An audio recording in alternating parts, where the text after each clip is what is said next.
Então vamos lá, pessoal. Deixa eu me apresentar rapidinho e falar um pouquinho qual que é o objetivo, o que é o foco aqui desse treinamento, tá?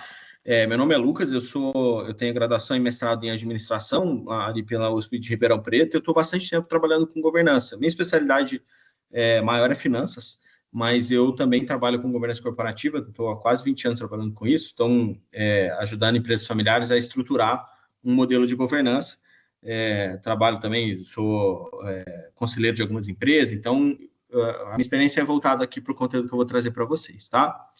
Qual que é a ideia desse treinamento? Isso aqui é um nivelamento. Então, basicamente, o que eu vou fazer é trazer aspectos gerais do que se propõe a governança corporativa, mas eu quero explicar primeiro, aqui na agenda, por que ela é importante para empresas familiares.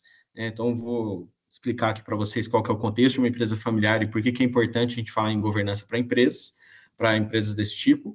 Depois eu quero explicar o que é governança e explicar rapidamente as principais estruturas de gestão que ela se propõe e acordos, enfim, do que eu estou falando quando eu estou falando de governança corporativa, tá bom? Então vamos lá, vou começar pela importância, porque eu sempre gosto de começar vendendo meu peixe. Eu quero convencer as pessoas que é importante me ouvir, esse tema é importante, então eu preciso criar alguns argumentos aqui para vocês de que esse tema faz sentido para uma empresa familiar, tá? E aí eu começo minha argumentação, pessoal, refletindo um pouquinho sobre a evolução natural das empresas familiares. Toda empresa familiar ela tem um processo de evolução muito parecido. Basicamente, elas começam primeiro com um grupo muito pequeno, de um ou mais sócios, geralmente um fundador ou 2 ou 3 fundadores, mais um grupo pequeno ali de funcionários, e aí por conta disso, por o início ser um grupo muito pequeno, muito coeso, no início, qualquer tipo de conflito ou de problema é muito fácil de resolver, as decisões são tomadas de maneira mais ágil, e os conflitos são fáceis de resolver, porque são poucas pessoas envolvidas nesses conflitos, tá? Conforme a empresa vai se desenvolvendo, a empresa vai crescendo, a empresa vai atraindo outros interessados. Outras pessoas começam a fazer parte daquele negócio com outros tipos de interesse. Então, por exemplo, a empresa, para crescer, ela precisa buscar financiamento, por exemplo, com o banco, para fazer algum investimento, para investir no capital de giro, enfim, para financiar o crescimento. Aí se atrai interessados externos. Conforme ela vai crescendo também, duas coisas crescem em conjunto com essa empresa. Primeiro, cresce em paralelo, cresce junto mesmo, é a equipe. Conforme a empresa cresce, a equipe cresce, então você traz cada vez mais pessoas interessadas que aquele negócio funcione, interessado com seus próprios interesses, mas também com interesses ali relacionados à empresa. Agora, uma coisa que cresce em conjunto, mas num ritmo maior, é o crescimento da família empresária. O que eu quero dizer com isso? Por que ela cresce num ritmo maior? Porque a gente, para quem gosta de matemática, a gente gosta de brincar que a empresa cresce em progressão geométrica, aritmétrica, enquanto a família cresce em progressão geométrica. O que eu quero dizer com isso? Cada geração que vai sendo adicionada na família, você vai adicionando cada vez mais pessoas que têm algum interesse naquele negócio. Seja por gestão, né, por sucessão, eu sou filho, quero fazer parte desse negócio, ou seja por patrimônio, não faço parte diretamente do negócio, mas eu tenho interesse ali como patrimônio. Então, principalmente quando tem uma ou mais famílias envolvidas em um negócio familiar, cada geração mais e mais interessados vão fazendo parte daquele grupo ali de pessoas, daquela empresa. E isso aqui é um grande caldo ali de conflitos. Conflitos de interesse. Por quê? Porque as pessoas têm interesses próprios. Então, a equipe tem seus próprios interesses, né? Cada pessoa tem seu próprio interesse, a família, né? Cada membro da família tem seu próprio interesse, a empresa tem seu próprio interesse, e nem sempre esses interesses são bem alinhados. E por conta disso, é muito natural que quando uma empresa familiar experimenta alguns momentos, alguns ciclos de crescimento, chega um momento que esses conflitos se aquecem, né? Eles se aceleram, aumentam a quantidade de conflitos, e isso ocasiona uma grande mortalidade empresarial. Isso eu consigo mostrar estatisticamente. Então, por isso que eu queria trazer esses dados aqui para vocês, que é o seguinte, o que esse gráfico está me mostrando? Ó. Isso aqui é um gráfico da quantidade de empresas por faixa etária no Brasil, tá? Dados do Empresômetro, que a gente compilou e transformou aqui nessa informação. O que ele traz aqui para a gente? Ó, que uma informação que é muito importante é que a partir dos 30 anos de idade, ó, é o período que a gente tem maior queda da quantidade de empresas no Brasil. O que esse número mostra? Que, ó, 95% das empresas no Brasil, elas deixam de existir a partir dos 30 anos de idade. Por uma série de razões. O que aconteceu com essas empresas? Ou elas quebraram, ou elas foram vendidas, elas deixaram de existir. Né? É uma queda muito grande na porcentagem de empresas que tem essa faixa etária aqui no Brasil. Quando a gente passa aqui dos 40 anos, esse número aumenta ainda mais, né? 98% das empresas no Brasil deixam de existir até os 40 anos de idade. Por quê? O que aconteceu? Quais são os motivos dessas empresas deixarem de existir? Os principais motivos são umas coisas que a gente chama de dores de crescimento. Basicamente, as empresas que estão nessa faixa etária aqui, elas já enfrentaram alguns ciclos de crescimento, a empresa já adquiriu um porte, e como consequência a família também já cresceu, e aí ela passa a enfrentar alguns problemas que é comum a todas as empresas familiares. Primeiro deles, relacionamentos. É aquilo que eu citei anteriormente.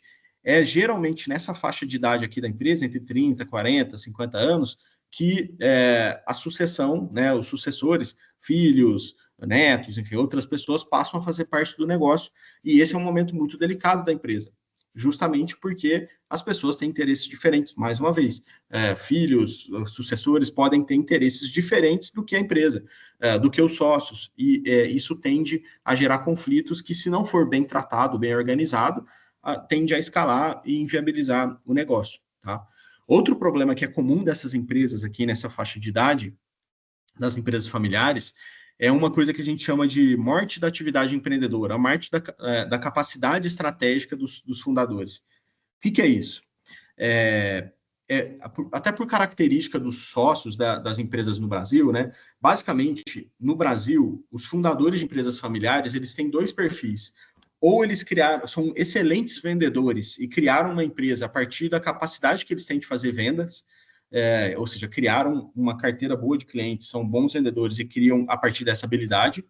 Ou um outro perfil muito comum de fundador de empresa familiar é aquele perfil que é bom no produto. O cara é muito bom ou no produto ou no serviço, e aí ele cria uma empresa a partir da excelência daquele produto, daquele serviço. Tá? Qual é o perfil que não é tão comum? É o perfil do fundador que tem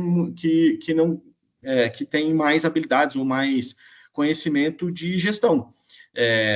Isso é comum de acontecer. Então, é muito comum que as empresas familiares, por esses perfis, elas cresçam primeiro e se estruturem depois. Isso é muito normal. Até porque no começo, a empresa familiar no início nem se preocupa muito com organizar a gestão, porque a preocupação é crescimento, é estabilidade e tudo mais.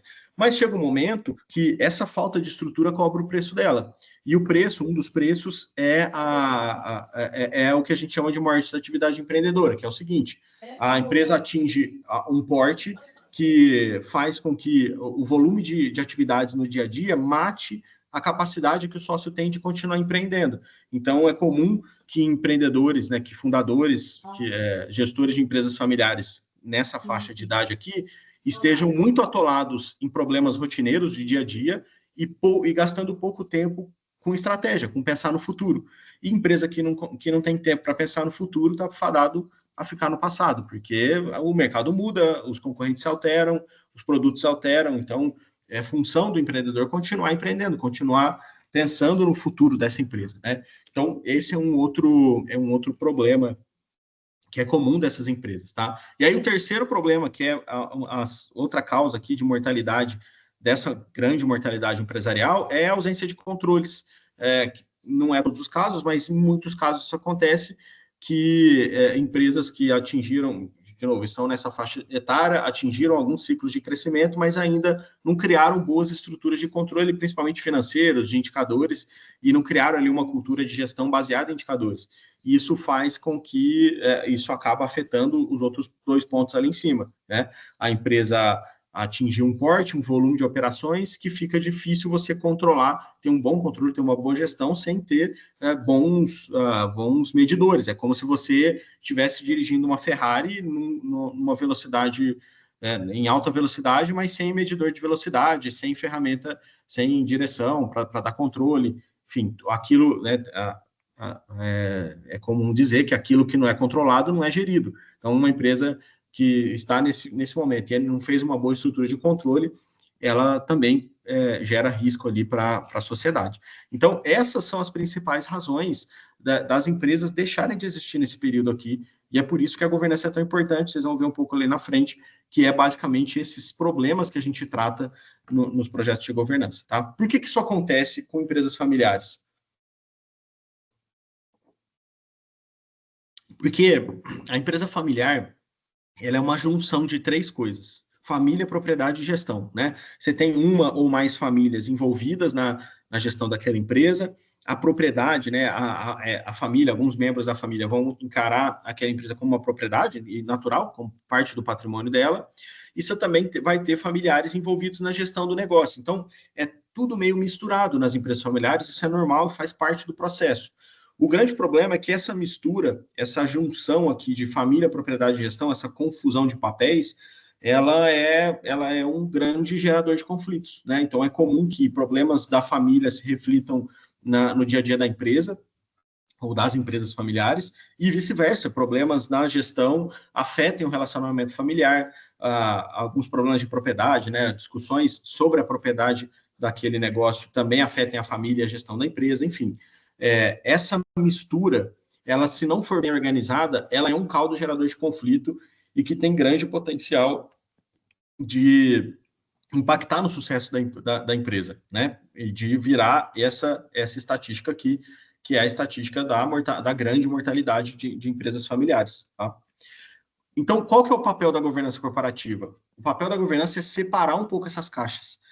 Obviamente, não separar por completo, porque a gente está falando de empresas familiares, então a família está envolvida na gestão e vai estar, a família é dona, a empresa é propriedade da família ou das famílias, e a gestão da empresa é natural que seja exercida ali, gestão e propriedade, natural que faça parte ali, que tenha membros da família exercendo essas funções. Mas o papel da governança é criar instâncias, né, momentos, e regras para que cada problema, cada caixinha dessa aqui seja discutida no momento correto, com as regras corretas e com aquilo que foi combinado previamente. Para quê? Para evitar que essas caixinhas interfiram uma na outra e que problemas eventuais aqui de família, gestão e propriedade afetem entre si, com o objetivo final de preservar a relação familiar e preservar a continuidade da empresa, garantir que a empresa tenha perenidade.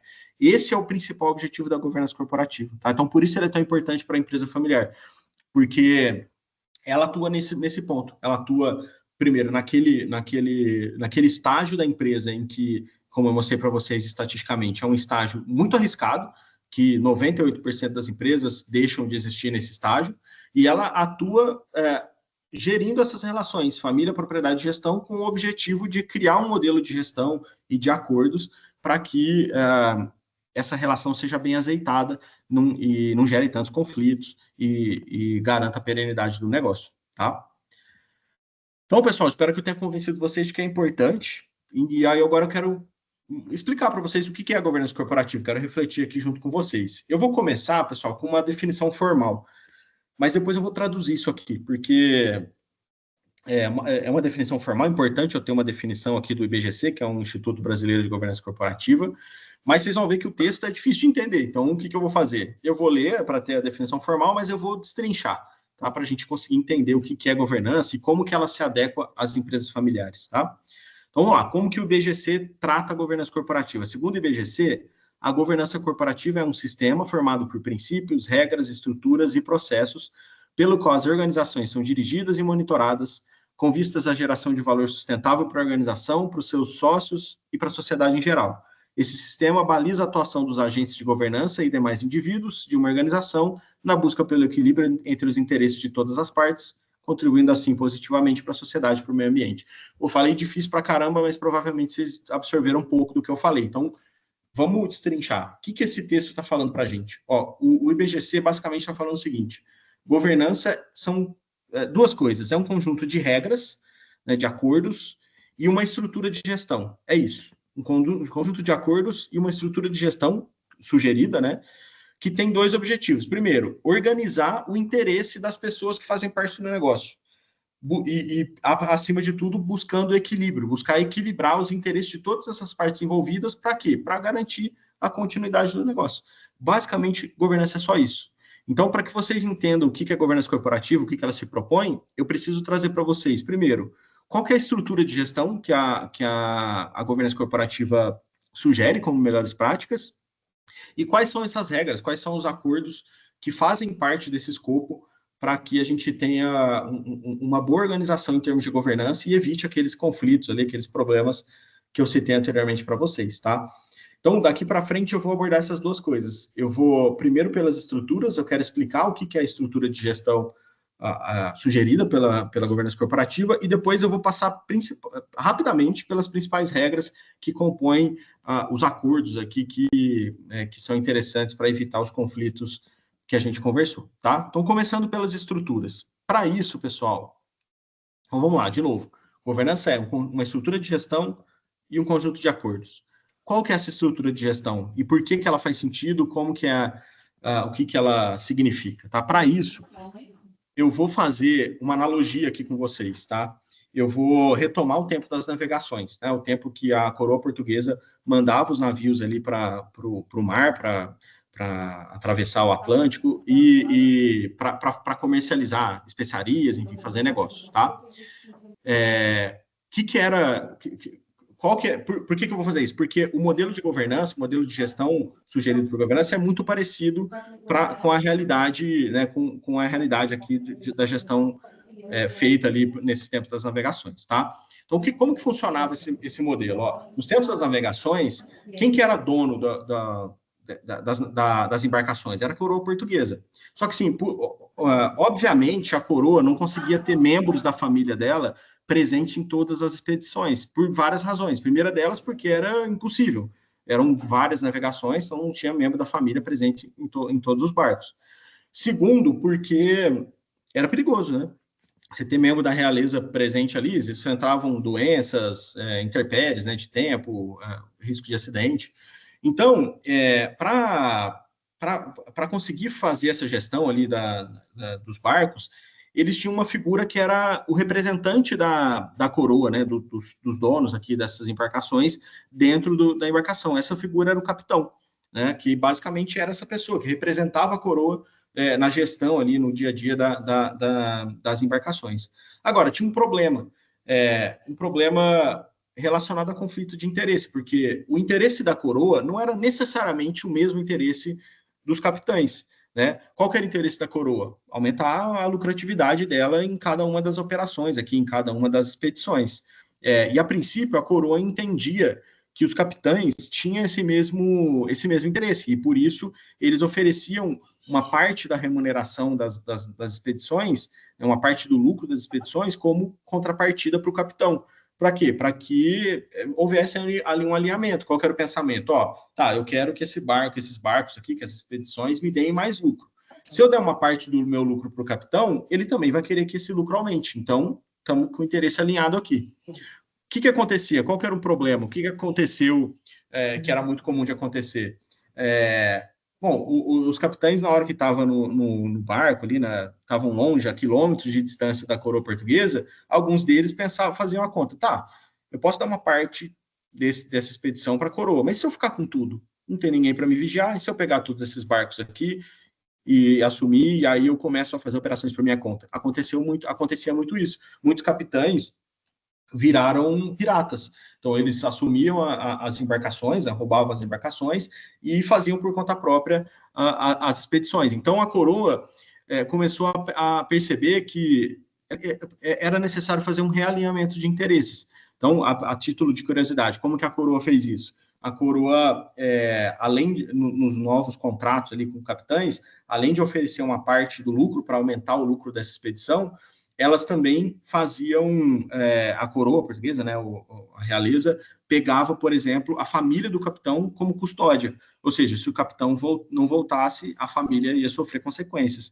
Então, era uma maneira deles realinharem o interesse, porque qual que era o interesse da coroa? Não era só aumentar o lucro, ela percebeu que era aumentar o lucro, mas também ter a embarcação de volta. Então, ela precisava garantir que o interesse do capitão tivesse alinhado com o dela. E foi assim que ela tinha outras formas, tá? Dando títulos de nobreza, por exemplo. Então, ao realinhar os interesses, entender que o interesse do capitão não era só lucro, e realinhar esses acordos, ela possibilitou viabilizar isso. E aí, fazendo um parênteses, por isso que nos projetos de implementação de governança, na hora que a gente começa a implementar, uma das primeiras coisas que a gente faz é fazer entrevistas individuais, anônimas, com sócios, principais gestores, para quê? Para entender os interesses individuais de cada um e mapear possíveis pontos de atrito. Para quê? Para que esses possíveis pontos de atrito sejam tratados nos acordos de sócio, enfim, nos documentos que serão feitos mais para frente. Por quê? Porque é importante a gente entender isso. Às vezes a gente está no nosso dia a dia e a gente pensa que as pessoas que estão com a gente, seja sócio, tem interesses parecidos. E às vezes não, às vezes eles são conflitantes, e ser conflitantes pode gerar pontos de atrito que vão impactar na nossa sociedade no futuro. Então, fazer esse alinhamento de interesses é importante num projeto de governança, tá?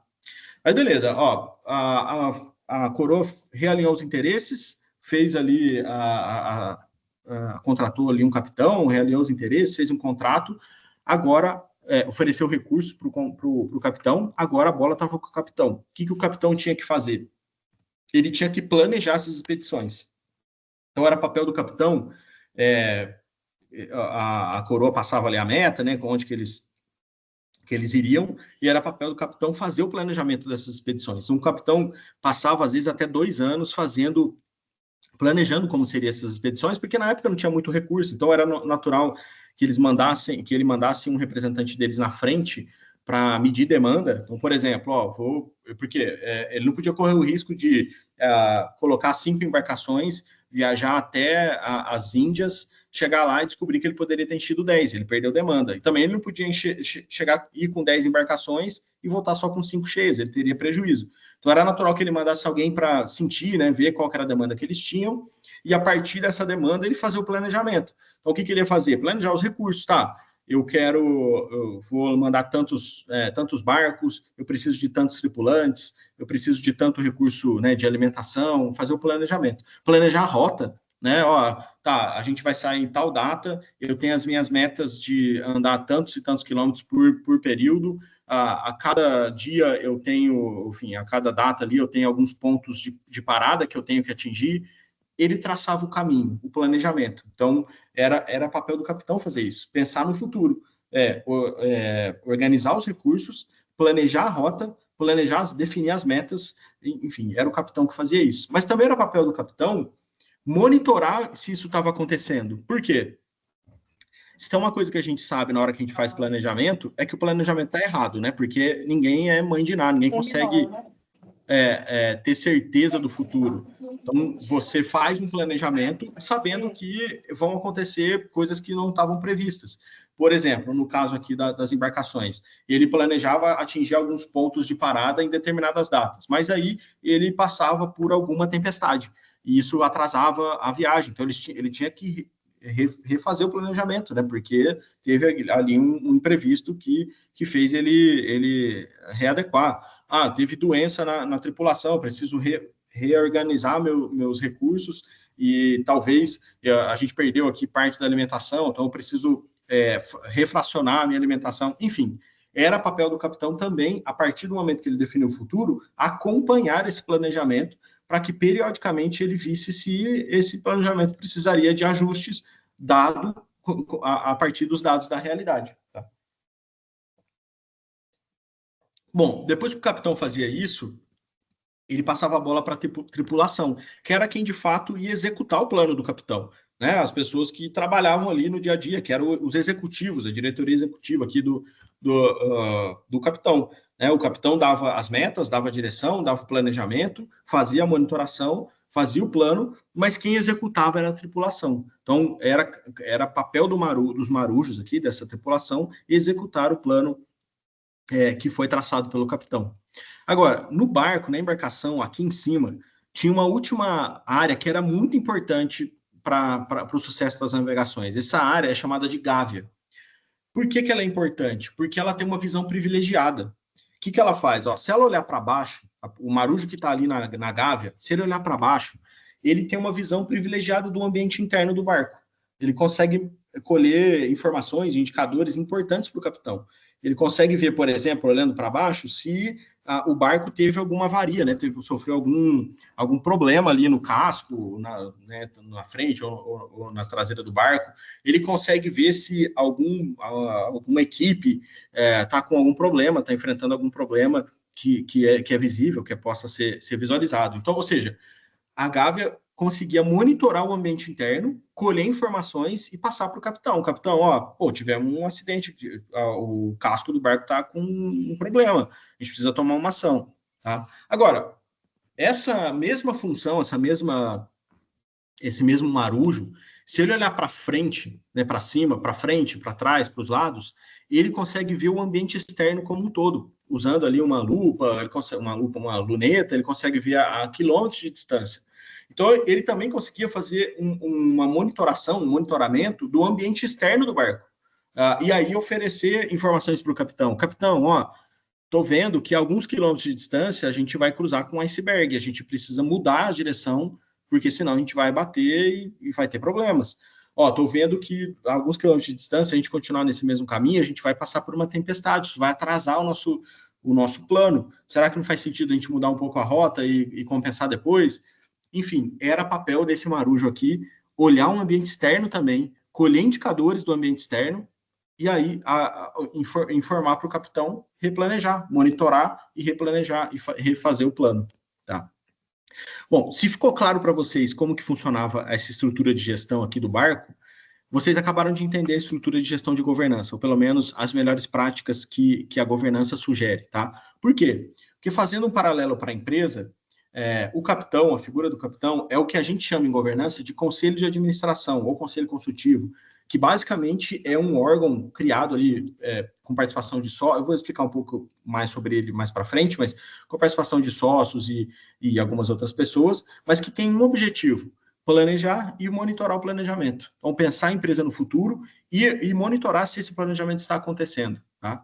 A tripulação são os gestores, é a direção, é quem vai receber o planejamento, receber as metas e executar esse planejamento. Então, fazendo um paralelo para a gestão, é a gestão, são as diretorias, os executivos do negócio. E lá em cima, a Gávea é uma área que nem toda empresa tem, mas que é muito importante, que é uma área que a gente chama de controladoria, que tem exatamente o mesmo papel que a Gávea exercia no barco. Então, o que é papel da controladoria? Diferente da contabilidade, que eu vou falar um pouco mais sobre essas diferenças mais para frente, mas diferente da contabilidade, o papel da controladoria é olhar para dentro, olhar para a gestão, para a empresa, colher indicadores para monitorar risco no ambiente interno, fornecer informações para o conselho. Tá, eu vou olhar meus números, vou gerar indicadores, olhar indicadores para ver desempenho de equipe, riscos internos, desempenho de produtos, desempenho de serviços, enfim, é papel da controladoria olhar esse ambiente interno e repassar para os gestores, né, para o conselho, mas é também papel da controladoria olhar o ambiente externo. E aí, quando a gente traz, né, no caso do barco, o ambiente externo é o mar, no caso de uma empresa, o ambiente externo é a economia, o setor que ela está, concorrentes. Então, é papel da controladoria monitorar esse ambiente externo e apontar possíveis riscos, né? Apontar icebergs, apontar tempestades. Para quê? Para que o conselho tome decisão antes de enfrentar esses problemas. Então, essa é uma área que é muito importante, que nem todas as empresas têm ela bem desenvolvida, mas que tem esse papel fundamental, que é de ajudar, dar informações, dar recurso para que o conselho, para quem tem que tomar decisão, tenha de fato condição de tomar uma decisão assertiva, tá? Então, basicamente, pessoal, a estrutura de gestão que é proposta por um modelo de governança é essa aqui, tá? Eu vou passar rapidamente por cada uma dessas áreas, tá? Explicando dois cenários. Primeiro, o cenário das empresas de capital aberto, as empresas que estão listadas em bolsa, que é o cenário final, tá? Mas, obviamente, que ter um conselho exatamente como uma empresa de capital aberto tem, não é viável para uma empresa familiar, mas existe um período, um caminho de transição. Então, eu vou explicar como que é uma empresa de capital aberto, só para vocês entenderem, mas eu quero que vocês entendam como que funciona a lógica, o meio do caminho, né? Como que a gente cria uma estrutura semelhante a essa dentro de uma empresa familiar, que ele seja efetivo, que ele tenha os resultados que são esperados, mas que não tenha o custo, a oneração que traz um conselho tão formal como é o de uma empresa de capital aberto, tá? Então vamos lá, vamos começar pelo conselho. Eu falei um pouquinho sobre ele já, mas basicamente o que é o conselho de administração? É o cérebro da organização. É quem vai definir os rumos estratégicos do negócio. Então, ele vai, além de definir os rumos estratégicos, ele vai fazer a fiscalização desse plano. Tá, eu defini o caminho, defini o orçamento de longo prazo, defini meu planejamento, agora eu vou acompanhar se isso está acontecendo. E, por conta disso, ele faz um monitoramento da gestão do negócio. Tá? Empresas de capital aberto, que são as empresas que estão na Bolsa, ele atua como um elo entre a gestão e os sócios. Por que é importante eu fazer essa separação? Porque empresa de capital aberto tem sócio que nem... Né, qualquer empresa pode comprar, qualquer pessoa pode comprar a ação de uma empresa que está na Bolsa. Então, você tem sócio que nem faz parte do dia a dia do negócio. Então, para essa realidade, o conselho é um elo, ele é o fiscalizador para os sócios. Numa empresa familiar, isso não faz tanto sentido, porque é muito comum que sócios e diretores se confundam, tá? Obviamente que pode ser que em algum momento você tome a decisão de profissionalizar a gestão como toda, isso pode acontecer, tá? Bom, como que tipo de decisão é tomada em reuniões de conselho? Basicamente, decisões estratégicas do negócio, então é definido um planejamento estratégico, planejamento financeiro, grandes investimentos, ou precisamos fazer algum investimento importante para o negócio. A controladoria vai calcular a viabilidade desse investimento e quem decide é o conselho. É a reunião ali de sócios que vai definir, tá? É o conselho também que vai tomar a decisão da estrutura de gestão, de governança, ou seja, quais são as diretorias que a gente precisa, as pessoas que estarão abaixo ali do conselho, a estrutura de gestão, tá? Então, é papel do conselho fazer isso, tá? Composição, como que geralmente o conselho é formado, tá? Aí, de novo, empresas de capital aberto. As empresas de capital aberto, aquelas que estão na Bolsa, elas têm uma composição complexa. Elas vão ter representantes de sócios, né? Às vezes você tem mais de uma família e cada família tem um representante no conselho. Você vai ter conselheiros externos, então gente que não atua no negócio, mas que tem algum conhecimento específico que faz sentido fazer parte do negócio, e conselheiros independentes, então gestores, consultores, podem fazer parte dessa composição do conselho, tá? Já explico a diferença aqui da transição, né, de como que é um conselho de família, um conselho consultivo para a diferença para um conselho de empresa de capital aberto, tá? E a reunião, como que ela é composta? Geralmente, as reuniões de conselho têm 3 objetivos, e aí essa a composição aqui, a gente divide ela em 3 partes. Primeiro, de 10% a 20% do tempo da reunião de conselho é para olhar o passado. Ou seja, eu vou olhar os resultados, monitorar, ver se a gente está seguindo o que a gente havia planejado. É importante a gente ver como foi a execução. De 20% a 40% é para olhar para o presente, é para discutir a operação. Tá? Quais foram os problemas que causaram enfim, determinado resultado que não foi esperado, o que a gente pode alterar. Agora, a maior parte da reunião de conselho precisa ser focada no futuro, é para discutir estratégia. Tá, a gente já viu os nossos resultados, discutimos aqui os nossos problemas operacionais, como que a gente vai continuar crescendo daqui para frente? Quais são as decisões estratégicas que a gente vai tomar? É assim que a gente deve dividir uma reunião de conselho, tá? Bom, e a transição? Eu falei para vocês, dei um exemplo ali de um conselho formado ali por uma empresa, como que uma empresa de capital aberto forma um conselho de administração. Ela forma com membros de cada família, ela forma, né, que é um representante de cada sócio, ela vai formar com vários conselheiros externos, né, 2 a 3 pelo menos, e ela tem uma diferença fundamental, que é uma empresa de capital aberto, o conselho é tomador de decisão, ele tem poder de voto. Ou seja, os donos da empresa, dessa empresa, da empresa de capital aberto, ele não decide mais sozinho. Então, essa é a principal diferença entre um conselho consultivo, que é o conselho que é implementado em empresas familiares, para o conselho de administração, que é o conselho implementado por empresas de capital aberto. E por que isso é importante para as empresas de capital aberto? De novo, porque as empresas que estão na Bolsa têm sócios espalhados pelo mundo, que não estão no dia a dia. Então, por conta disso, o poder de decisão é compartilhado não só com sócios, mas também com os membros externos do conselho. Então, a diferença fundamental entre o conselho de administração final, né, que é das empresas de capital aberto, e o consultivo, que é o que é criado em empresas familiares, são essas duas. Primeiro, a formação, tá? Quem que participa dessas reuniões? Sócios, membros da família ali, que façam parte do negócio, tá? Pelo menos um conselheiro externo, né? Geralmente o INEPAD, quando participa do projeto de implantação, né, faz a implantação, fornece um conselheiro externo para auxiliar na decisão estratégica, algum conselheiro que seja do segmento, ou que esteja passando, ou que tem experiência em algum problema, alguma questão estratégica da empresa daquele momento, tá?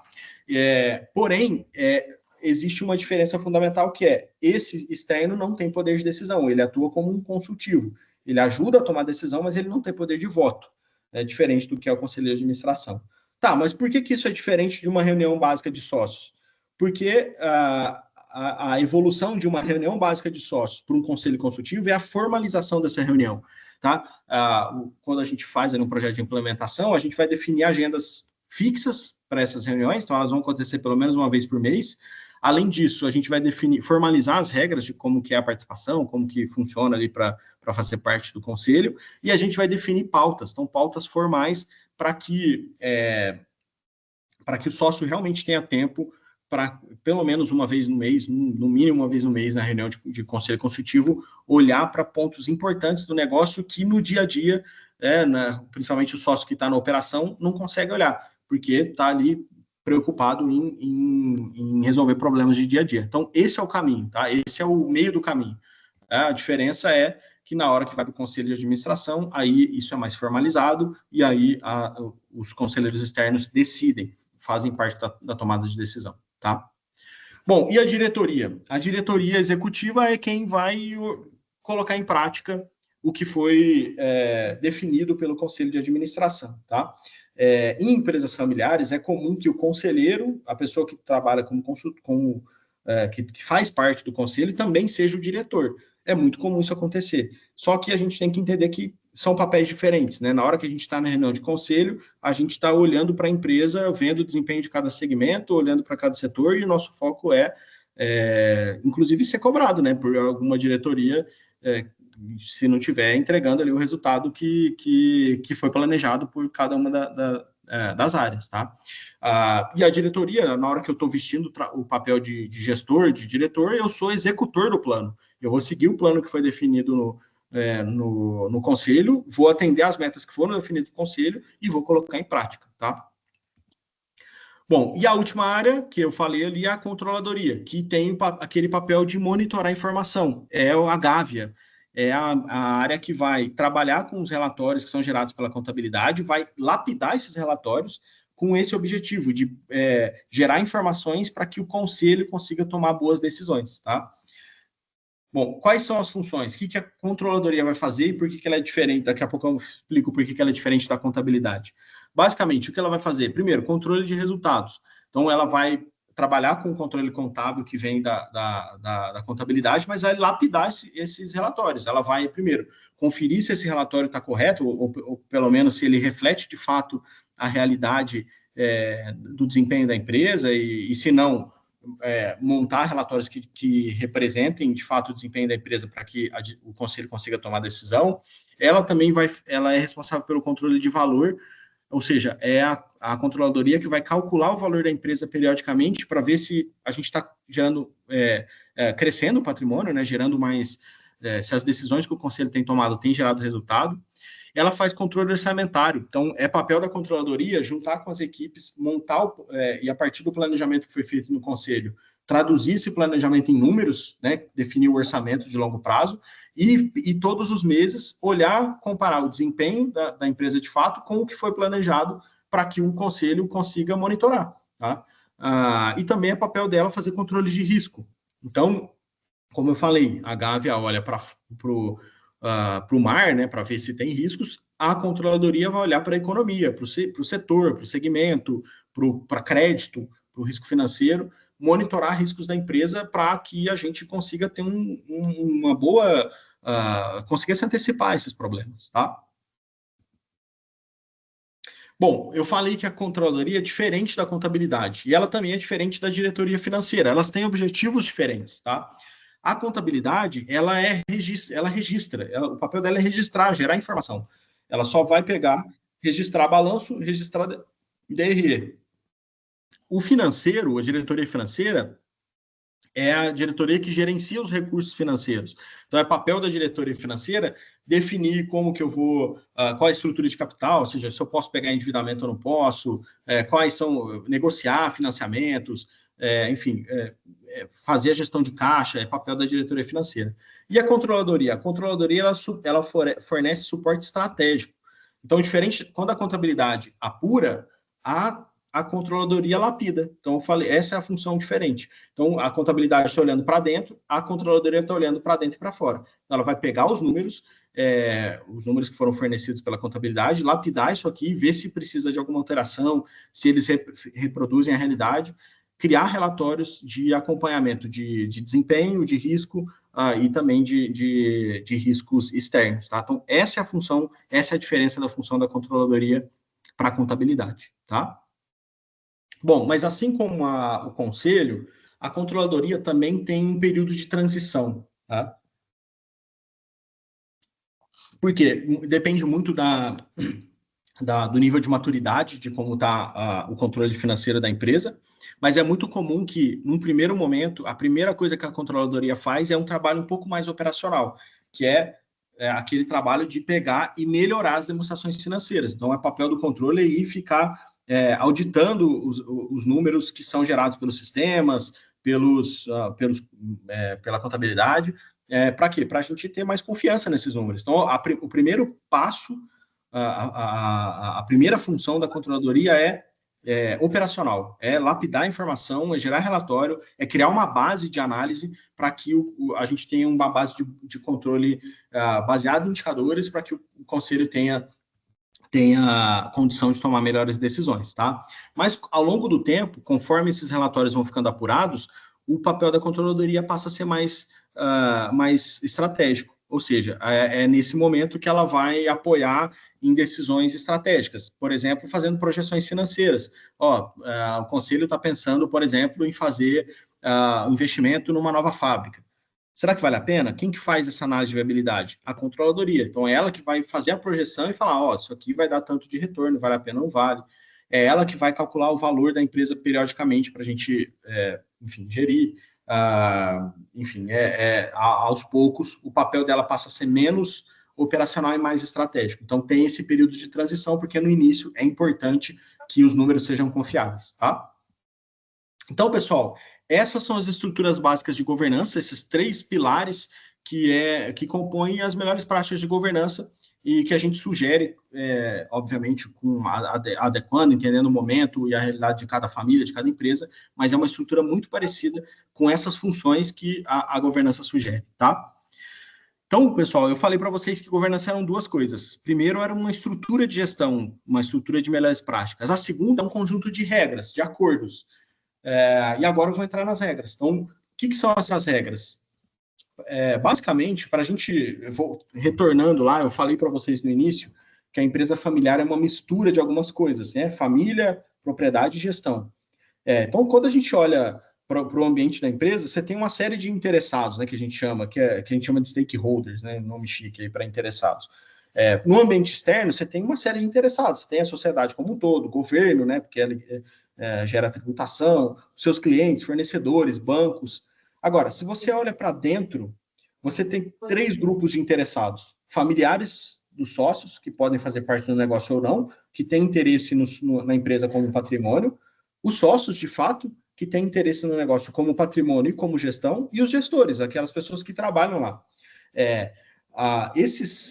Como eu falei anteriormente, esses 3 grupos podem ter interesses diferentes e conflitantes, e que precisam ser regulados, organizados, para evitar problemas, evitar conflitos, evitar brigas que prejudiquem a família, prejudiquem a empresa, prejudiquem a gestão, tá? Quais são esses acordos? Basicamente, esse aqui é um resumo, tá? Eu vou explicar mais ou menos explicar de maneira simplificada, tá? O que é, porque a gente está num nivelamento, mas o que é cada um desses acordos. Mas, basicamente, a gente tem esses acordos, ó, o protocolo familiar, que vai reger a relação da família com a propriedade e com a empresa, né? O acordo de sócio e contrato social para organizar a relação dos sócios e eles com a empresa, e o Código de Ética e Conduta, que é um documento que busca organizar a relação das pessoas que trabalham na empresa, tá? Vamos olhar cada um deles, e aí eu vou explicando. Primeiro deles, que é mais simples, esse todo mundo conhece, todo mundo tem, porque é fundamental, né? Sem ele, a empresa não existe, que é o contrato social. O contrato social ele é um documento que vai formalizar a existência da empresa, mas ele vai definir algumas coisas, que é como que a empresa chama, o que ela faz, qual que foi o dinheiro investido nela, quem é sócio administrador, quem não é, quais são as cotas, né?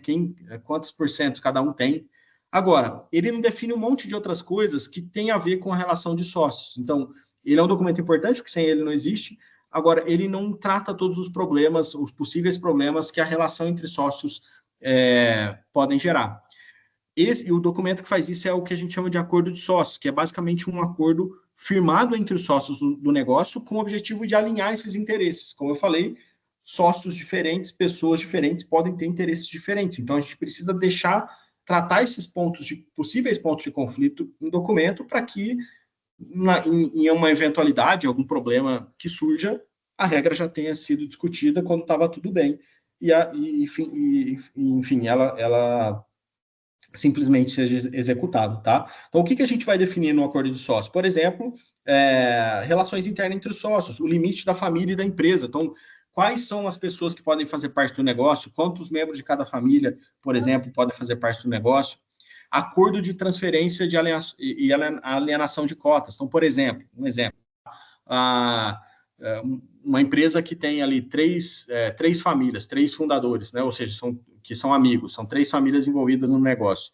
Tá, na falta de um deles, né? Ninguém é eterno, pode faltar alguém.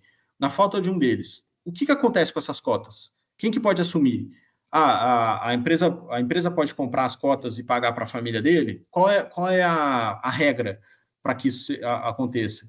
Então, isso parece complexo, né? Parece complicado discutir antes, mas é fundamental que se discuta antes, porque o problema é discutir na hora que o problema aconteceu, né? Porque aí geram insatisfações, problemas e o acordo nunca é possível. Então, esse é o tipo de coisa que é tratado no acordo de sócios. A gente vai tratar essas relações entre os sócios, quais são os sucessores, que membro de cada família pode participar, qual a remuneração dos sócios, como que os sócios são remunerados. Enfim, essas regras são importantes ser tratadas, que não são tratadas no contrato social, mas o acordo de sócio tenta organizar para evitar problemas, tá? Bom, aqueles 2 primeiros documentos, eles lidam da relação do sócio com a gestão, com o negócio. Esse aqui, protocolo familiar, ele é um documento feito para organizar a relação da família com a empresa. Por quê? Quando a gente está falando de empresas familiares, a gente geralmente pensa nos fundadores, nas pessoas que estão no negócio. Agora, tem uma série de outras pessoas que fazem parte da família dele e que têm direito àquele negócio, ou têm interesse naquele negócio. Nem sempre para exercer gestão, mas tem direito de propriedade. Então, é preciso regular, principalmente se tem várias famílias fazendo parte daquele negócio, porque, de novo, as pessoas têm interesses diferentes. Então, o protocolo familiar é um documento que é sugerido, feito pelas famílias, que vai limitar, né, definir as regras e os limites de atuação das famílias dentro daquele negócio. Então, nesse protocolo, a gente vai definir e também fazer um planejamento familiar, tá? Sugestão da governança que cada família tem um planejamento de longo prazo, define os valores da própria família, como que a família pode atuar, por exemplo, na comunidade, se vai fazer alguma ação social em conjunto, vai definir quais são os critérios de um familiar dessa família fazer parte do negócio, o que ele tem que passar, qual a regra que ele tem que surgir, tá? Então, de novo, esse documento, ele é focado em cada uma das famílias e o objetivo tá bom, eu já regulei meu acordo de sócio, agora eu quero definir para os meus filhos, para as pessoas que têm a intenção de fazer parte do negócio, qual é a regra. né? Eu vou definir antes. Ó, você quer fazer parte? Então precisa seguir essa regra, senão você vai ter direito como propriedade, como, enfim, você é herdeiro, mas não faz parte do negócio, por exemplo, tá? Então, esse documento foca em cada uma das famílias, tá? Então, os dois primeiros, relação de sócio com o negócio, com a empresa, né, com a gestão. O segundo, relação das famílias com o negócio. Eu vou regular isso aqui. Esse aqui é o Código de Ética, é um documento corporativo que basicamente é o seguinte: é a empresa comunicando para quem trabalha lá, para quem se relaciona com eles, com a empresa, né, com fornecedores, para fornecedores, para bancos, para os colaboradores, qual é o padrão de comportamento que a gente deve seguir. Então, basicamente o código de ética é isso, é a empresa comunicando para o mercado, para as pessoas que trabalham com ela, quais são as regras que a gente segue, que a gente valoriza. Então, esse é um documento focado no ambiente externo, né, em fornecedores, prestadores de serviços, mas principalmente no ambiente interno, colaboradores, as pessoas que trabalham. Então, ele é um documento fundamental para regular essa outra relação que é gestão versus empresa, tá? Então, pessoal, com esses documentos, com essa estrutura, aquela estrutura que eu mostrei para vocês, a estrutura sugerida ali de gestão e esses documentos, a gente procura reduzir os riscos, os problemas que eu citei para vocês lá no começo, que são problemas muito comuns em empresas familiares, que todos vocês já devem ter visto alguma empresa familiar que passou por esse problema, passou por uma transição de gestão, outras pessoas começaram a fazer parte do negócio e que aquilo gerou conflitos que prejudicaram o negócio. Então, com essas regras, a gente procura organizar isso. E aí, quais são os benefícios da governança? Primeiro, alinhamento de interesse. Falei muito sobre isso durante aqui o treinamento. Os documentos têm esse objetivo. Entender os pontos de conflito é natural, cada um tem o seu interesse e está tudo certo, só que a gente precisa organizar isso e evitar que os pontos de conflito, né? Tratar os pontos de conflito. Então, esse é o primeiro benefício da governança. Segundo, clareza de papéis e responsabilidades. Quando a gente cria uma estrutura de gestão ali pautada em um órgão de controle, de planejamento e controle, um órgão de execução e um órgão de monitoramento, que é a controladoria, a gente fica claro, fica mais claro quais são os papéis que cada um exerce. Tá? E isso melhora o processo de tomada de decisão, que é o benefício número 3. Outra coisa, ela agiliza a correção de rumos. Por quê? É muito comum, eu já passei por várias empresas que acontecia isso, que os sócios estão ali no dia a dia e, por óbvio, não tem tempo para pelo menos uma vez no mês olhar e ver o desempenho da própria empresa, olhar número, olhar o que está acontecendo. Então, é muito comum, eu já vi isso acontecer demais, que na hora que a gente começa a apresentar os números periodicamente, a empresa tem um aumento de desempenho muito rápido. Por quê? Porque você começa a chamar atenção. Pô, peraí, eu estou perdendo desempenho aqui em coisa que eu poderia ajustar. Então, e corrigir o rumo, né? Então, agiliza isso, isso é um processo que a gente vê muito benefício, sempre acontece, tá? Melhora a percepção de risco e reduz o custo de capital. O que é isso? Empresas que têm processos de governança implementados, elas são vistas de melhor forma, como melhor risco pelo mercado. Bancos, por exemplo, se você fornece, a gente faz muito isso, na hora que a gente avançou no projeto de implementação, a gente gera um relatório, obviamente com a concordância, né, das pessoas que fazem parte do negócio, mas é comum a gente fazer um relatório de sustentabilidade. O que é isso? A gente faz um relatóriozão explicando tudo que foi feito pela empresa, assim, a implementação de governança, as regras que foram não definindo, não especificando todas as regras, mas explicando, fez acordo de sócios, plano, enfim, controladoria, toda a estrutura de governança e apresenta para bancos. O impacto disso, sempre que a gente faz isso, o impacto disso é reduzir custo de captação. Por quê? Porque o banco quer emprestar, é o negócio dele. Mas na hora que ele vê uma empresa estruturada, organizada, com melhores práticas de governança, isso reflete no custo de capital. Ele quer emprestar para quem tem menos risco. E ele costuma enxergar com menor risco empresas que se prepararam para isso. Tá? Amplia o foco em resultados de longo prazo, por óbvio, né? A gente começa a pensar no futuro, em planejamento, e, por consequência, aumenta o valor da empresa. Por quê? A gente vai discutir isso, acho que tem nos projetos de implementação a gente tem treinamentos de valor, mas o valor da empresa basicamente é risco versus custo do dinheiro. Eu falei para vocês que a percepção de risco, ou melhor, retorno versus custo do dinheiro. Falei para vocês que a melhorar a percepção de risco do mercado reduz o custo de captação. E o planejamento aumenta o resultado. Por óbvio, como consequência, no longo prazo, a governança aumenta o valor da empresa, tá? Atrai e retém talentos, porque, obviamente, as pessoas gostam de ficar em empresas que elas, principalmente os principais talentos, gostam de ficar em empresas em que elas enxerguem perspectivas de futuro, reforça a imagem de perenidade junto aos públicos de interesse, ou seja, o mercado passa a enxergar que a empresa tem condição de sobreviver por mais de uma geração e, por fim, perpetua uma maneira de fazer negócios. Isso é uma coisa muito importante, tá? Existe um livro chamado... me fugiu o nome do livro, só porque eu falei dele, mas Feitas para Durar, em que os pesquisadores analisaram várias empresas que duraram mais de 100 anos. Eles pegaram empresas centenárias e identificaram pontos em comum. E uma coisa que eles identificaram que é presente em todas as empresas é manter a cultura do fundador. E isso só é possível quando a gente cria uma estrutura de gestão que perpetua uma maneira de fazer negócio. Não significa que ela não está aberta à inovação. Ela deve estar aberta à inovação. Mas preservar a cultura é fundamental, porque as empresas que duram mais de um século aí fazem isso, tá?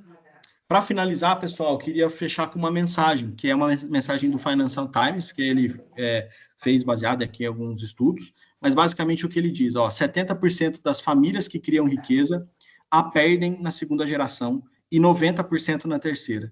Estruturas de governança familiar, como constituição familiar, conselhos independentes, conselhos familiares, ajudam a garantir a sucessão regular e preservam a harmonia. Isso aqui, essa frase fecha o que eu estou falando para vocês. Eu mostrei isso estatisticamente. As empresas familiares tendem a se deparar com conflitos que vão afetar o negócio. A única forma da gente garantir que esses conflitos não afetem é criar uma estrutura que proteja a empresa desses conflitos. Perfeito, pessoal?